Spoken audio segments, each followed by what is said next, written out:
গতকালকে থেকে একটি ব্যাপার সবথেকে বেশি আলোচনায় এসেছে সেটা হচ্ছে যে সাবেক প্রধান উপদেষ্টা প্রফেসর ইউনূসের যে ভিভিআইপি মর্যাদা অর্থাৎ এসএসএফ নিরাপত্তা, সেই ভিভিআইপি মর্যাদা নিজেই নিজেকে ভিভিআইপি ঘোষণা করেছিলেন।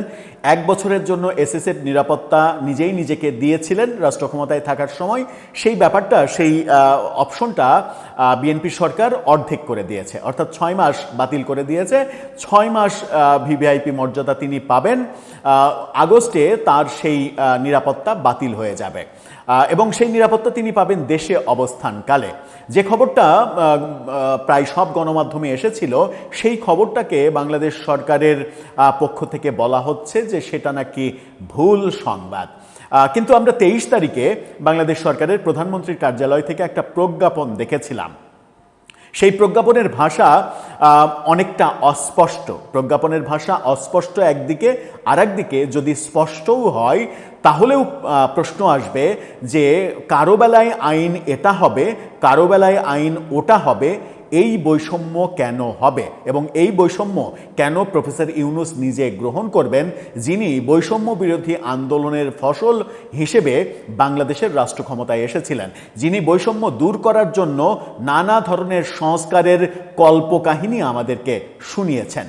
তিনি যদি কোনো বৈষম্যমূলক আইন তৈরি হয়, সেই আইনের ফায়দা লুটে নেন, তাহলে বুঝতে হবে যে তিনি বৈষম্যহীন সমাজ গড়ার নামে মূলত নিজের ফায়দা লোটার একটা সমাজ গড়তে চেয়েছিলেন।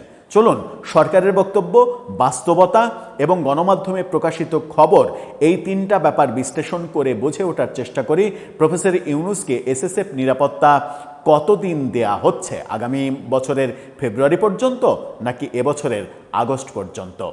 থাকবেন পলিটিক্স টিভির নিয়মিত আয়োজনে।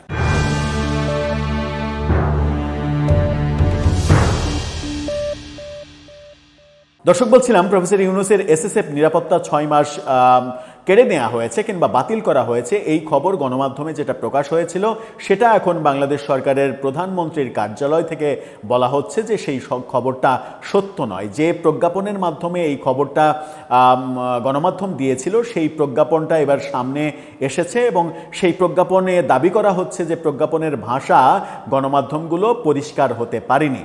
প্রজ্ঞাপনে একভাবে ভাষা প্রয়োগ করা হয়েছে, গণমাধ্যমগুলো অন্যভাবে বুঝেছে। কি বলছে গণমাধ্যম? ইত্তেফাকের এই রিপোর্টটা দেখে নিন। ইত্তেফাক বলছে গণমাধ্যমে অসত্য তথ্য, ডক্টর ইউনূসের ভিভিআইপি মর্যাদা বাতিল হয়নি, এটা বলছে গণমাধ্যম। এই খবরে বলা হচ্ছে যে ভিভিআইপি নিরাপত্তা ব্যবস্থা নিয়ে ছড়িয়ে পড়া তথ্যের বিভ্রান্তি দূর করেছে প্রধানমন্ত্রী কার্যালয়। সরকারের উচ্চ পর্যায়ের সূত্র ও সংশ্লিষ্ট প্রজ্ঞাপন বিশ্লেষণ করে জানা গেছে ডক্টর ইউনূসের ভিভিআইপি মর্যাদার মেয়াদ কমানো হয়নি, বরং পূর্বঘোষিত 1 বছর পর্যন্ত তিনি এসএসএফ নিরাপত্তা পাবেন। কিভাবে পাবেন? সম্প্রতি বেশ কিছু সংবাদ মাধ্যমে দাবি করা হয় যে বর্তমান সরকার ডক্টর ইউনূসের ভিভিআইপি মর্যাদা 6 মাস কমিয়ে দিয়েছে। আগামী 10 আগস্টের পর তিনি আর এসএসএফ নিরাপত্তা পাবেন না। তবে সংশ্লিষ্ট প্রজ্ঞাপন এবং সরকারি দায়িত্বশীল ব্যক্তিদের ভাষ্য অনুযায়ী এই তথ্যটি সঠিক নয়। কেন সঠিক নয়? গত 23 এপ্রিলে প্রজ্ঞাপন জারি করা হয়েছে এই সরকারের আমলে। গত 23 এপ্রিল প্রধানমন্ত্রীর মুখ্য সচিব এবিএম আব্দুস সাত্তার স্বাক্ষরিত একটি নতুন প্রজ্ঞাপন SRO নম্বর 80 আইন /2026 জারি করা হয়। সেখানে স্পষ্টভাবে উল্লেখ করা হয়েছে যে গত 10 ফেব্রুয়ারি অন্তর্বর্তী সরকারের জারি করা আদেশটি SRO নম্বর 46 আইন /2026 অক্ষুণ্ণ রাখা হয়েছে। 10 ফেব্রুয়ারির ওই আদেশে ডক্টর ইউনূসকে তার ক্ষমতা হস্তান্তরের পরবর্তী 1 বছরের জন্য এসএসএফ নিরাপত্তা দেওয়া হয়েছিল।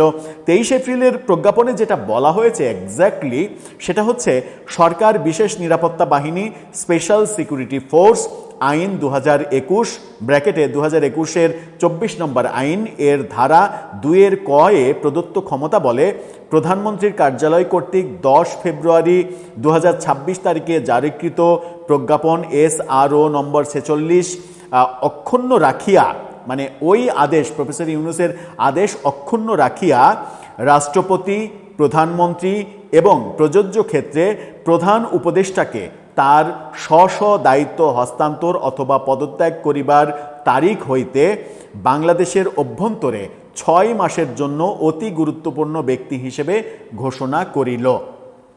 অর্থাৎ প্রধানমন্ত্রী কার্যালয়ের সংশ্লিষ্ট মানে কর্মকর্তারাও গণমাধ্যমের সঙ্গে ইত্তেফাকের সঙ্গে কথা বলেছেন। তাদের এখন ভাষ্য হচ্ছে যে তারা যে নতুন প্রজ্ঞাপনটা জারি করেছে সেই প্রজ্ঞাপনটা মূলত আগামীর জন্য প্রযোজ্য। তারা বলছে যে প্রফেসর ইউনূসের সময় 10 ফেব্রুয়ারি জারি করা প্রজ্ঞাপন অক্ষুণ্ণ রাখিয়া প্রধানমন্ত্রী, রাষ্ট্রপতি এবং প্রধান উপদেষ্টা তার দায়িত্ব পালন কিংবা মানে দায়িত্ব পালন শেষে অথবা পদত্যাগ করার তারিখ হতে পরবর্তী 6 মাস পর্যন্ত ভিভিআইপি মর্যাদা লাভ করবেন এবং এসএসএফ নিরাপত্তা পাবেন।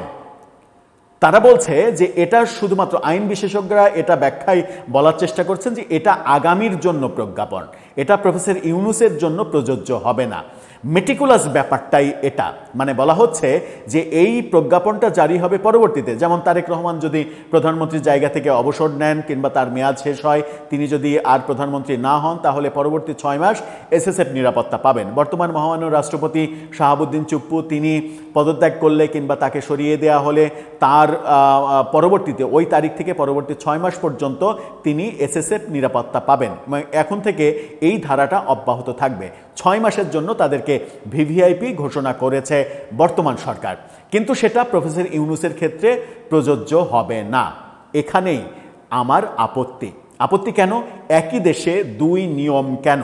তারেক রহমানের ক্ষেত্রে যেটা প্রযোজ্য হবে, রাষ্ট্রপতি শাহাবুদ্দিন চুপ্পুর ক্ষেত্রে যেটা প্রযোজ্য হবে, তার দ্বিগুণ সুবিধা লাভ করবেন প্রফেসর ইউনূস। কেন? কে তিনি? কি এমন মাহাত্ম্য তার মধ্যে রয়েছে? তিনি কি এই কারণে 1 বছর সুবিধা লাভ করবেন যে এই দেশটাকে আমেরিকার দাসত্বে পরিণত করেছেন, তিনি আমেরিকার সঙ্গে গোলামির চুক্তি করেছেন, এমনকি মানে সাম্প্রদায়িক শক্তি নিয়ে রাজনীতি করার কূটকৌশল করা 1.5 বছরের শাসনামল আমরা দেখেছি, অথচ তিনি আমেরিকা বাংলাদেশে শূকরের মাংস রপ্তানি করবে, বাংলাদেশ বাধা দিতে পারবে না, এই চুক্তি তিনি স্বাক্ষর করেছেন, অথচ এখন কারো ধর্মীয় অনুভূতিতেও আঘাত লাগছে না। বন্দর লিখে দিতে চেয়েছিলেন ডিপি ওয়ার্ল্ডকে, এই করিডোর দিতে চেয়েছিলেন তিনি আমেরিকাকে। এই ব্যাপারগুলো যিনি করেছেন তার সূক্ষ্ম মেটিকুলাস ডিজাইনে, সেই তিনি যিনি বৈষম্যবিরোধী আন্দোলনের পরে রাষ্ট্র ক্ষমতায় এসেছিলেন, তিনি কেন বৈষম্যমূলক আচরণ কিংবা বৈষম্যমূলক সিদ্ধান্ত গ্রহণ করবেন? তিনি কেন অন্যের বেলায় বৈষম্য করে নিজের বেলায় ডাবল সুবিধা নেবেন? তার বেলায় 1 বছর তিনি ভিভিআইপি থাকবেন, আর তারেক রহমান অবসর নিলে কিংবা শাহাবুদ্দিন চুপ্পু অবসর নিলে তারা পাবেন 6 মাসের ভিভিআইপি মর্যাদা। এই বৈষম্য তো বাংলাদেশে চলবে না, কারণ বৈষম্যকে দূর করার জন্যই শেখ হাসিনাকে ফ্যাসিস্ট উপাধি দিয়ে তাড়িয়ে দেয়া হয়েছে। ফ্যাসিস্ট তো নাই, সুতরাং এদেশে আর কেন বৈষম্য হবে? প্রফেসর ইউনূসের নিজে থেকেই বলা উচিত যে তারেক রহমান, আপনি যে প্রজ্ঞাপন জারি করিয়েছেন আপনার কর্মকর্তাকে দিয়ে, এই প্রজ্ঞাপন আমি মেনে নেব না, তাতে বৈষম্য করা হবে। আমি নিজে স্বেচ্ছায় 6 মাস, আপনাদের ক্ষেত্রে যে 6 মাস এবং সবার ক্ষেত্রে যে 6 মাস, সেই 6 মাসই ভিভিআইপি মর্যাদায় এসএসএফ নিরাপত্তা নেব। 10 আগস্টের পরে আমি আর এসএসএফ নিরাপত্তা নেব না। যদি প্রফেসর ইউনূস এই কথা বলেন, তাহলে বুঝতে পারবো যে তিনি প্রকৃত বৈষম্য বিরোধী বাস্তবতা বাংলাদেশে বাস্তবায়ন হোক সেটা চেয়েছেন। আর যদি তিনি সেটা না করেন, তাহলে বুঝতে হবে যে নিজের আখের গোছানোর জন্য, নিজের স্বার্থ উদ্ধারের জন্য, নিজের ভালো নিজে বোঝার জন্য তিনি রাষ্ট্র ক্ষমতায় এসেছেন এবং বাংলাদেশ নামক রাষ্ট্রকে নিজের স্বার্থে ব্যবহার করে গেছেন, এখনও করছেন। দর্শক, আপনার কাছে কি মনে হয়? বৈষম্য মুক্ত এটাই কি পরিবেশ? এটাই কি বৈষম্য মুক্ত বাংলাদেশ? এটাই কি বৈষম্য মুক্ত রাজনীতি? এটাই কি প্রফেসর ইউনূসের সংস্কার? প্রশ্নের উত্তর জানা থাকলে জানিয়ে লিখতে পারেন আমাদের কমেন্ট বক্সে।